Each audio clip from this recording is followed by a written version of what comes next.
தாமரை குளத்தின் சாபம்.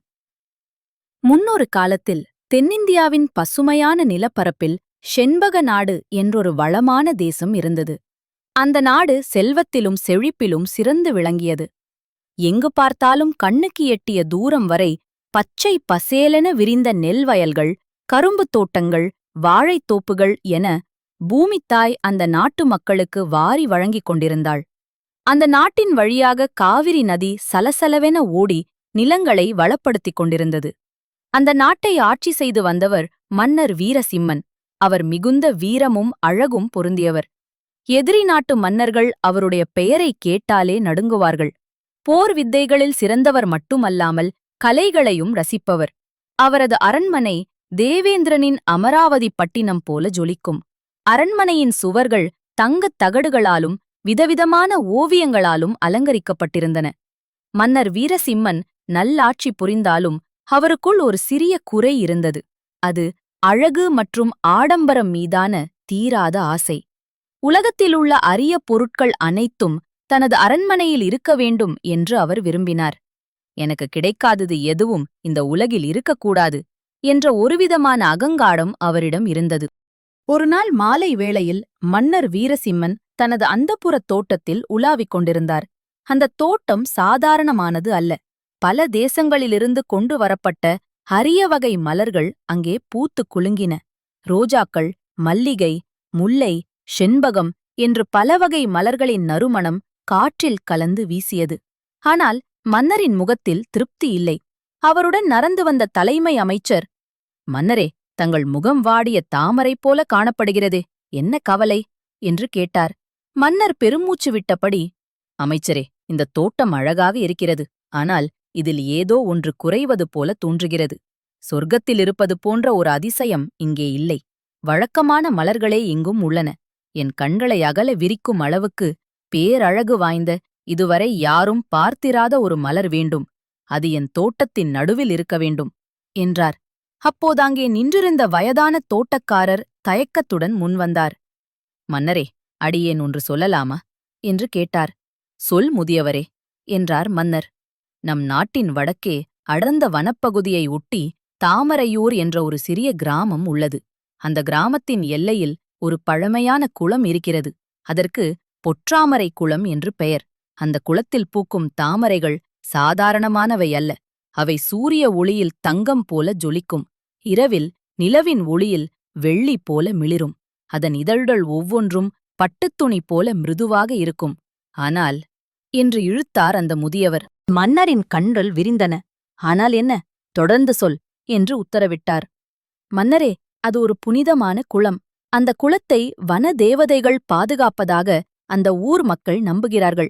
அந்த குளத்தில் உள்ள தாமரைகளை யாரும் பறிக்கக்கூடாது என்பது அந்த ஊரின் எழுதப்படாத சட்டம். மீறினால் வனதேவதையின் கோபத்திற்கு ஆளாக நேரிடும் என்று சொல்வார்கள்" என்றார் தோட்டக்காரர். மன்னர் வீரசிம்மன் ஏளனமாக சிரித்தார். "வனதேவதையா? மூட நம்பிக்கை. நான் இந்த நாட்டின் மன்னன்.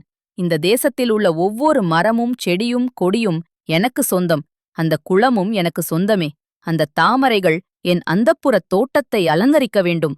நாளையே புறப்படுவோம்" என்று கட்டளையிட்டார்.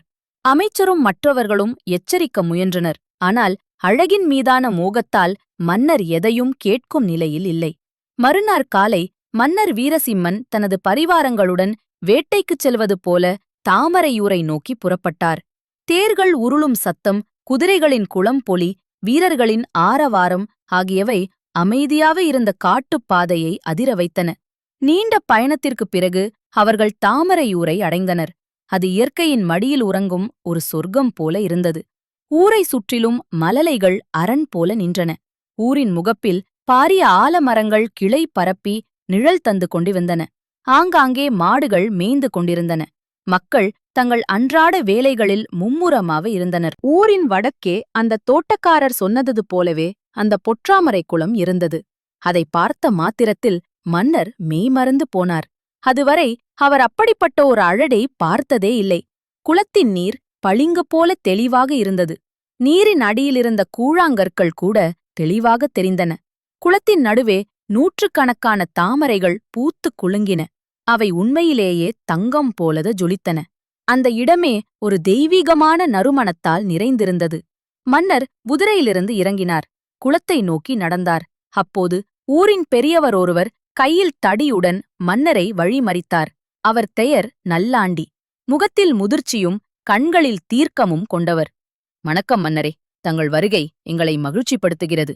ஆனால் இந்த குளத்தின் புனிதத்தன்மையை காப்பது எங்கள் கடமை. தாங்கள் இந்த குளத்தை ரசிக்கலாம், ஆனால் இதிலிருந்து எதையும் எடுக்கக்கூடாது என்று பணிவாக ஆனால் உறுதியாகச் சொன்னார் நல்லாண்டி. மன்னர் அவரை புழுவை பார்ப்பது போல பார்த்தார். முதியவரே, நான் இந்த நாட்டின் அரசன். எனக்கு கட்டளையிட உனக்கு என்ன அதிகாரம் இருக்கிறது? இந்த தாமரைகள் என் அரண்மனையில் இருக்க வேண்டியவை. இந்த காட்டுக்குள் இவை வீணாகிக் கொண்டிருக்கின்றன என்றார். நல்லாண்டி கைகூப்பினார். மன்னரே, இவை வீணாகவில்லை. இவை இயற்கையின் அற்புதம். இந்த குளம்தான் எங்கள் ஊரின் உயிர் நாடி. இந்த தாமரைகள்தான் நீரை சுத்திகரிக்கின்றன. இவை பறிக்கப்பட்டால் குளத்தின் புனிதம் கெடும். தயவு செய்து இயற்கையை சீண்டாதீர்கள். அழகு என்பது ரசிப்பதற்குத்தானே தவிர அபகரிப்பதற்கு அல்ல என்று மன்றாடினார். ஆனால் மன்னர் அதை காதில் வாங்கவில்லை. வீரர்களே, உடனே குளத்தில் இறங்குங்கள். அந்தச் சிறந்த தங்கத் தாமரைகளை வேரோடு பிடுங்கி எடுங்கள். அவற்றை நம் வண்டிகளில் ஏற்றுங்கள் என்று கர்ஜித்தார். மன்னரின் கட்டளையை ஏற்று வீரர்கள் குளத்தில் இறங்கினர். கிராம மக்கள் வேண்டாம் வேண்டாம் என்று கதறினர். சிலர் அழத் தொடங்கினர். ஆனால் ஆயுதம் தாங்கிய வீரர்களை எதிர்க்கும் சக்தி அந்த அப்பாவி மக்களிடம் இல்லை. வீரர்கள் தாமரையை பிடுங்கத் தொடங்கினர். முதல் தாமரை வேரோடு பிடுங்கப்பட்ட மறுகணமே ஒரு விசித்திரமான நிகழ்வு நடந்தது. அதுவரை தெளிவாக இருந்த குளத்து நீர் மெல்லக் கலங்கத் தொடங்கியது. வானம் திடீரென இருண்டது. மேகங்கள் கருத்தன. ஆனால் மழை பெய்யவில்லை. மாறாக ஒருவிதமான அனல் காற்று வீசத் தொடங்கியது. வீரர்கள் அனைத்து தாமரைகளையும் பிடுங்கி வண்டியில் ஏற்றினர். மன்னர் வெற்றியின் களிப்பில் இருந்தார். பார்த்தீரா பெரியவரே, ஒன்றும் நடக்கவில்லை. இந்த தாமரைகள் என் தோட்டத்தை அலங்கரிக்கும் என்று சொல்லிவிட்டு தேரில் ஏறினார். ஆனால் அவர்கள் ஊர் எல்லையை கடப்பதற்குள் வண்டியிலிருந்த தாமரைகள் அனைத்தும் கருகி சாம்பல் நிறமாக மாறின. அவற்றின் இதழ்கள் உதிர்ந்து ஏதோ காய்ந்த சருகு போல ஆயின. மன்னர் அதிர்ச்சியடைந்தார். என்ன இது? பொன் போல ஜொலித்த மலர்கள் ஏன் இப்படி ஆயின என்று கத்தினார். அதே நேரத்தில் மன்னரின் வலது கையில் ஒரு சிறிய அரிப்பு ஏற்பட்டது. அவர் அதைச் சொரிந்தார். அந்த அரிப்பு மெல்ல மெல்ல எரிச்சலாக மாறியது. சிறிது நேரத்தில் அந்த எரிச்சல் உடல் முழுவதும் பரவியது. ஏதோ நெருப்பில் நிற்பது போன்ற உணர்வு அவருக்கு ஏற்பட்டது. மன்னர் வலியால் துடித்தார். தண்ணீர், தண்ணீர் என்று கத்தினார். வீரர்கள் குடுவையிலிருந்த நீரை அவர் மீது ஊற்றினர். ஆனால் அந்த நீர் மன்னரின் உடலில் பட்டதும் எண்ணெய் ஊற்றியது போல எரிச்சல் அதிகமானது. மன்னர் அரண்மனைக்கு திரும்பிய போது நிலைமை இன்னும் மோசமாகியிருந்தது. அவரது தோல் நிறம் மாறி ஜெதில்கள் போல உரியத் தொடங்கியது. அழகுக்காக பெருமைப்பட்ட மன்னர் இப்போது பார்ப்பதற்கே கோரமான வடிவத்தை அடைந்திருந்தார். அதே சமயத்தில் செண்பக நாட்டில் ஒரு விபரீதம் நிகழ்ந்தது. வற்றாத ஜீவ நதியாக ஓடிய காவிரி திடீரென வறளத் தொடங்கியது. கிணறுகளில் நீர் மட்டம் குறைந்தது. மேகங்கள் திரண்டாலும் மழை பெய்யவில்லை. பசுமையான வயல்கள் காய்ந்து வெடிக்கத் தொடங்கின. கால்நடைகள் குடிக்கத் தண்ணீர் இன்றித் தவித்தன. அரண்மனை வைத்தியர்கள் வந்து மன்னரை பார்த்தனர். பலவிதமான மூலிகைகள், களிம்புகள், தைலங்கள் என எத்தனையோ மருந்துகளை பூசினர். ஆனால் மன்னரின் எரிச்சல் குறையவில்லை. இரவும் பகலும் அவர் வலியால் அலறினார். என் தேசம் ஏன் இப்படி வறண்டு போகிறது? எனக்கு ஏன் இந்த தண்டனை என்று மன்னர் கதறினார். ஞானி சிரித்தார். மன்னரே, பரிகாரம் அரண்மனையில் இல்லை. நீங்கள் எங்கே இயற்கையை சிதைத்தீர்களோ அங்கேதான் தீர்வு இருக்கிறது. நீங்கள் ஒரு சாமானியனைப் போல எளிய உடையில் காலில் செருப்பு கூட அணியாமல் தாமரையூருக்கு நடந்து செல்ல வேண்டும். அந்த மக்களிடம் மன்னிப்பு கேட்க வேண்டும். உங்களால் மாசுபட்ட அந்த புனித குளத்தை உங்கள் கைகளால் சுத்தம் செய்ய வேண்டும். எப்போது அந்த குளத்தில் மீண்டும் நீர் சுரக்கிறதோ, எப்போது தாமரை மீண்டும் பூக்கிறதோ, அப்போதுதான் உங்கள் நோய் தீரும், நாடும் செழிக்கும் என்றார். இது ஒரு கடினமான பரிகாரம். ஒரு மன்னர் சேற்றில் இறங்கி வேலை செய்வதா? ஆனால் மன்னர் வீரசிம்மனுக்கு வேறு வழி தெரியவில்லை. அவர் தனது அகங்காரத்தை விட்டுவிட்டு பரிகாரத்திற்கு தயாரானார். மறுநாள் விடியற்காலையில் மன்னர் தனது ராஜ உடைகளை களைந்தார். ஒரு எளிய பருத்தி வேட்டியை அணிந்து கொண்டார். அணிகலன்களை கழற்றி வைத்தார். அரண்மனையை விட்டு தனியாக நடந்தார். மெய்க்காப்பாளர்கள் வர முயன்றபோது, வேண்டாம், இது என் பயணம், நான் தனியாகத்தான் செல்ல வேண்டும் என்று தடுத்துவிட்டார். செண்பக நாட்டின் வீதிகள் வழியாக மன்னர் நடந்தார். இப்போது அவர் மன்னர் இல்லை, ஒரு வழிப்போக்கன். அவர் நடக்கும் வழியெல்லாம் வறட்சி தாண்டவமாடியது.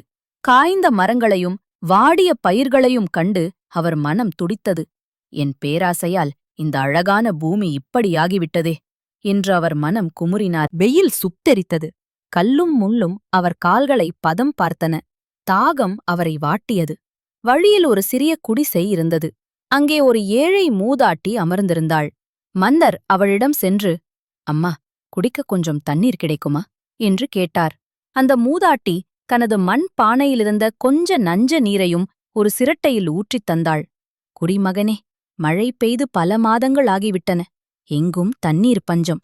அந்த மன்னர் செய்த பாவமோ என்னவோ, நாடே இப்படி தவிக்கிறது என்று வருத்தப்பட்டாள். தான் அந்த பாவி மன்னர் என்பதை சொல்ல முடியாமல் மன்னர் அந்த நீரை அருந்தினார். அந்த ஏழை தாயின் அன்பு அவரை நெகிழ வைத்தது. அதிகாரத்தை விட அன்பு எவ்வளவு உயர்வானது என்பதை அவர் உணர்ந்தார். பல நாட்கள் நடைப்பயணத்திற்குப் பிறகு மன்னர் தாமரையூரை அடைந்தார். அந்த அழகான கிராமம் இப்போது புலி விழுந்து காணப்பட்டது. மரங்கள் காய்ந்திருந்தன. அந்த பொற்றாமரை குளம் ஒரு சேற்றுக்குழி போல காட்சியளித்தது. அதில் நீர் இல்லை. வெறும் சேரும் சகதியும் காய்ந்த சருகுகளும் மட்டுமே இருந்தன.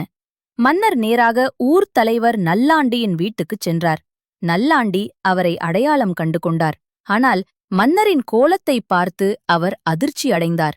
மன்னர் நல்லாண்டியின் கால்களில் விழுந்தார். ஐயா, என்னை மன்னியுங்கள். நான்தான் அந்த ஆணவக்கார மன்னன். என் பேராசையால் உங்கள் குலத்தையும் என் நாட்டையும் அழித்து விட்டேன். எனக்கு பரிகாரம் தேடி வரவில்லை. என் பாவத்தை கழுவ வந்திருக்கிறேன் என்று கதறி அழுதார். நல்லாண்டி மன்னரை தூக்கி நிறுத்தினார். மன்னரே, தாமதமானாலும் உங்களுக்கு உண்மை புரிந்ததே, அதுவே பெரிய விஷயம். வாருங்கள், நாம் சேர்ந்து செயல்படுவோம் என்றார். மன்னர் குளக்கரையை அடைந்தார். தயங்காமல் சேற்றில் இறங்கினார். துர்நாற்றம் வீசிய அந்தச் சேற்றை தனது கைகளால் அள்ளி வெளியேற்றத் தொடங்கினார். இதை பார்த்த கிராம மக்கள் முதலில் தயங்கினர். பின்னர் தங்கள் மன்னரே இப்படி இறங்கி வேலை செய்வதைப் பார்த்து அவர்களும் மண்வெட்டி கூடைகளுடன் வந்தனர். சிறுவர்கள், பெரியவர்கள், பெண்கள் என ஊரே திரண்டது. மன்னர் இரவு பகல் பாராமல் உழைத்தார். அவர் உடலில் இருந்த புண்கள் சேற்றில் பட்டு எரிந்தாலும் அவர் அதை பொருட்படுத்தவில்லை. அவர் மனம் முழுக்க இந்த குளத்தை சுத்தப்படுத்த வேண்டும், என் நாட்டை மீட்டெடுக்க வேண்டும் என்ற எண்ணம் மட்டுமே இருந்தது. 3 நாட்கள் கடும் உழைப்புக்குப் பிறகு குளத்தின் தூர் வாரப்பட்டது. காய்ந்த செடிகள், குப்பைகள் அனைத்தும் அகற்றப்பட்டன. குளத்தின் ஆழத்திலிருந்த நீரூற்றுக்களின் கண்கள் திறக்கப்பட்டன. 4ஆம் நாள் காலை மன்னர் குளத்தின் நடுவே நின்று கடைசி சேற்றுக்கூடையை தூக்கி எறிந்தார்.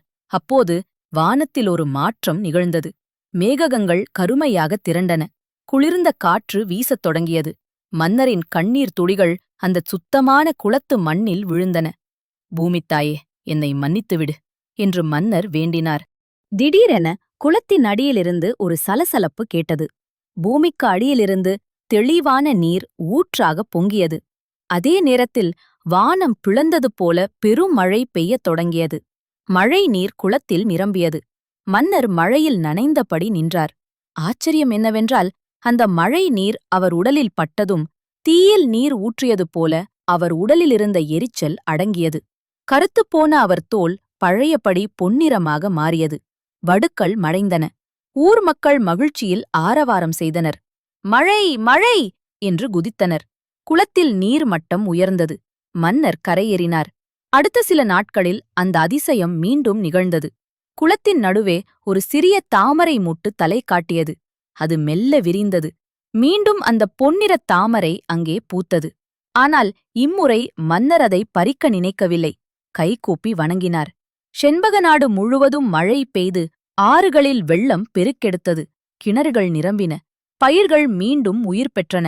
மன்னர் வீரசிம்மன் தாமரையூர் மக்களிடம் விடை பெற்றார். இனி இந்த குளம் மட்டுமல்ல, இந்த நாடே இயற்கையின் சொத்துதான். நான் அதன் காவலன் மட்டுமே, எஜமானன் அல்ல என்று உறுதிமொழி எடுத்தார். மன்னர் அரண்மனைக்கு திரும்பியதும் அவர் முற்றிலும் மாறிய மனிதராக இருந்தார். அவர் தனது அந்தப்புறத் தோட்டத்தில் இருந்த ஆடம்பரங்களை அகற்றினார். அதற்கு பதிலாக எளிய மரங்களையும் நிழல் தரும் செடிகளையும் வளர்த்தார்.